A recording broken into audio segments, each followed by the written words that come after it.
আসসালামু আলাইকুম। আমি আজকে মজাদার নুডলস কোরিয়ান র‍্যামেন রান্না করব। আমার এটা অনেক বেশি পছন্দ।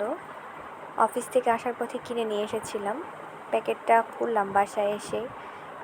এর প্যাকেটের ভিতরে ছোট্ট মিনি একটা প্যাকেটের মধ্যে কিছু সবজি থাকে।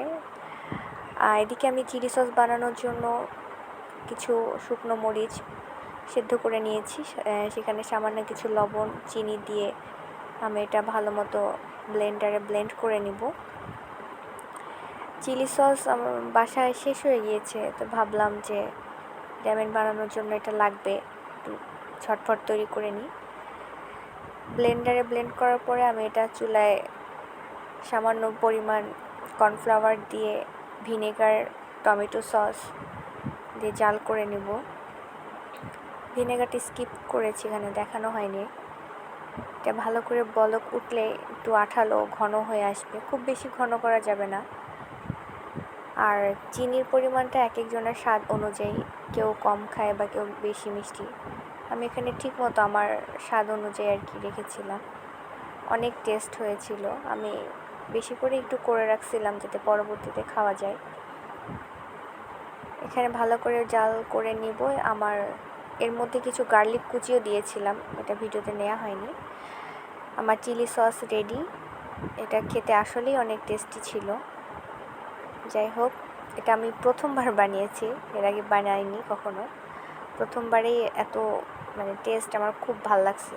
টেক্সচারটাও অনেক সুন্দর ছিল, দেখতেই ভালো লাগছে। আমি একটি কাচের বক্সে এটা স্টোর করে রেখেছি। এটা ফ্রিজে আমি রেখে, যেহেতু এর মধ্যে কিছু ভিনেগার দিয়েছি, যার কারণে এটা হয়তো আমি কিছুদিন ইউজ করতে পারবো। বেশি পরিমাণেও নেই। যাই হোক, আমি র‍্যামেনের জন্য একটি সস বানিয়ে নিব। সেখানে আমি একটু বোলের মধ্যে টমেটো সস, সয়া সস এবং আমার হাতে বানানো সেই চিলি সস 2 চামচ দিয়ে নিব।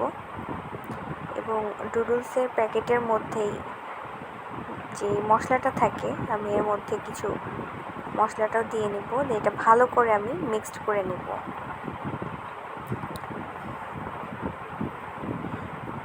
র‍্যামেনের এই সসটাই অনেক বেশি মজা হয়, এক একজন এক একভাবে খায়। আমি গ্রেভিটা অনেক বেশি পছন্দ করি, আমার এই সসটা অনেক বেশি ভালো লাগে। তো যাই হোক, আমি এটা ভালোভাবে পেস্ট করে নিয়েছি, এটা আলাদাভাবে রেখে দিব। এদিকে আমি ফ্রাই প্যানে কিছু পেঁয়াজ কুচি ও রসুন কুচি তেলের মধ্যে হালকাভাবে ভেজে নেব। ভাজার পর এখানে পানি দিয়ে আমি নুডলসটা দিয়েছিলাম এবং সেখানে সেই সবজি প্যাকেটের মধ্যে ওটা ঢেলে দিয়েছি। এটা ভালোভাবে আমি সেদ্ধ হতে দেব।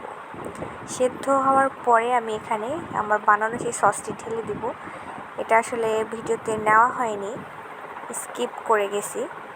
যাই হোক, সস দেওয়ার পরেই আমার র‍্যামেনটা রান্না শেষ। এরকম একটা টেক্সচার চলে আসবে। আমি এটা বাটিতে সার্ভ করব।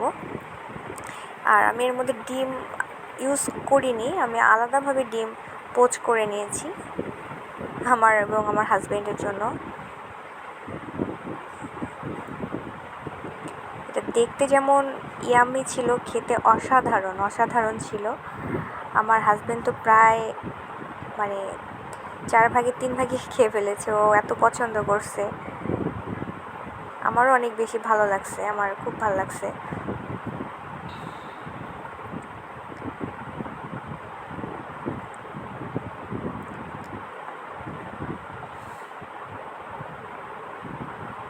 আমি আমার ডিমটা একটু হাফ বয়েল করে নিয়েছিলাম।